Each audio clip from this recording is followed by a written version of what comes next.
ನವಯುಗದಲ್ಲಿ ನವ ಯುವತಿಯರ ನವರಂಗಿ ಆಟಗಳು ಹೆಚ್ಚಾಯಿತು. ನವನವೀನ ಪದ್ಧತಿ ಅತಿಯಾಯಿತು. ಸವಿನೋಟದ ಜಾಲಕ್ಕೆ ಸೆರೆ ಸಿಕ್ಕಿದ ಯುವಕರ ಬಾಳದು ಗೋಳಾಯಿತು.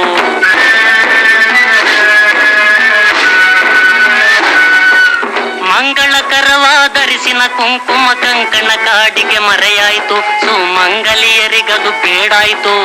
ಅಂಗನೆಯರ ತುಟಿ ಕೆನ್ನೆ ಉಗುರಿಗೆ ರಂಗು ರಂಗುಗಳ ಬಳಿದಾಯಿತು.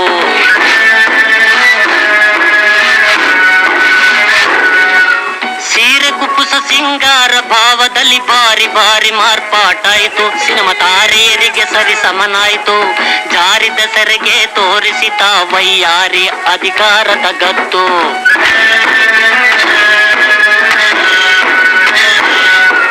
ಆಟ ಪಾಠದಲ್ಲಿ ಕೂಟ ಮೇಳದಲ್ಲಿ ಸಾಟಿ ಇಲ್ಲ ಗಂಡೆನ್ನುವಳು. ಪೈಪೋಟಿಯ ತೋರುತ್ತ ನಿಂದಿಹಳು.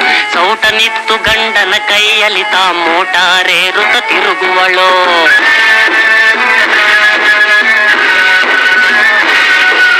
ಉದ್ಯೋಗವು ಹೆಣ್ಣಿನ ಪಾಲಾಯಿತು. ಇತ್ತ ಘನತೆ ಗಂಡಿಗೆ ಹೋಯ್ತು. ಇದ ಪೇಳಲು ನಾಚಿಕೆ ಗೇಡಾಯಿತು. ವಿದ್ಯೆಯ ಕಲಿತಿ ಹೆಣ್ಣನು ಆಳುವ ಬುದ್ಧಿಯನಗೆ ತೋಚದೆ ಹೋಯ್ತು.